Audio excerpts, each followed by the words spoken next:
जरांगेंना मैदान खाली करण्याची नोटीस पोलिसांनी बजावलेली आहे। जरांगे पाटलांना मुंबई पोलिसांनी ही नोटीस बजावलेली आहे। मात्र आंदोलक आंदोलनाच्या भूमिकेवर ठाम आहे। जोपर्यंत जरांगे पाटील म्हणत नाही तोपर्यंत मैदानावरून हलणार नाही असं त्यांनी म्हटलंय।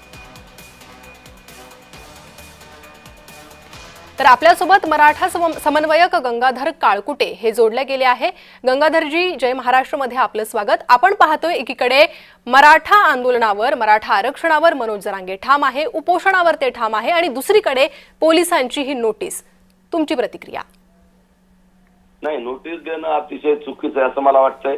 कारण काल माननीय न्यायालयाने जे आदेश दिले त्यानंतर आम्ही सगळं ग्राउंड खाली करलं। जे मुंबईचे रस्ते, मुंबईच्या सगळ्या गाड्या बाहेर काढलेल्या आहेत आणि आझाद मैदान हे पूर्वीपासून अगदी इंग्रजांच्या काळापासून, स्वातंत्र्यपूर्व काळापासून आंदोलनासाठी आहे आणि परवानगी दिल्यानंतर आम्ही तिथं दादा आंदोलनाला बसलेले आहेत।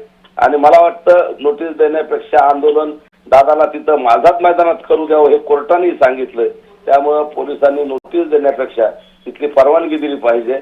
आमची परवानगी न नाकारता तिथल्या परवानगी कंटिन्यू ठेवली पाहिजे ही आमची शासनाला विनंती असेल।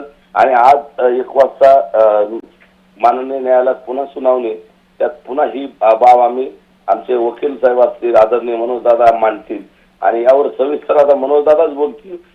परंतु आम्हाला वाटतं की नोटीस देण्यापेक्षा पोलीस बांधवांनी मराठा समाजाच्या आंदोलनासाठी सरकारकडे आमची जी मागणी आहे ती मंजूर करण्यासाठी सांगावं। मंजूर जर मागणी झाली तर मनोजदादा आणि मराठा समाज तात्काळ मुंबईतून बाहेर निघालं उपोषण सोडेल ना। गंगाधरजी, मात्र पोलीस म्हणतात अटी शर्तींचं उल्लंघन झालं आहे आणि त्यामुळे ह्या पुढील सगळ्या परवानग्या नाकारण्यात आलेल्या आहे। त्यामुळे आता ही पुढची भूमिका आंदोलनाची महत्त्वाची ठरणार आहे। नाही, आता आम्हाला मग त्याच्यात कोर्टात जावं लागेल किंवा तज्ञांशी आमचे वकील बांधव सविस्तर चर्चा करतील। दादाशी चर्चा, दादाची तब्येत खराब आहे, दादाला बोलताही येत नाही।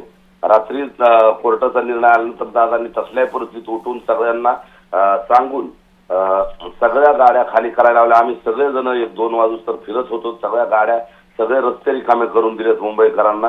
त्यामुळे जे कोर्टाचे आदेश होते ते आम्ही आता पाळलेत। त्याच्यामुळे आता आम्हाला तिथं उपोषण करू द्यायला काही हरकत नाही। जे नियम पहिल्या दिवशी दिली होती पण त्याप्रमाणे उपोषण करू द्यायला कुठलीही अडचण नसावी अशा प्रकारची मागणी आता आम्हाला सरकारकडे करावी लागेल, माननीय कोर्टात आणि सरकारकडे। जी, गंगाधरजी धन्यवाद, तुम्ही आमच्याशी संवाद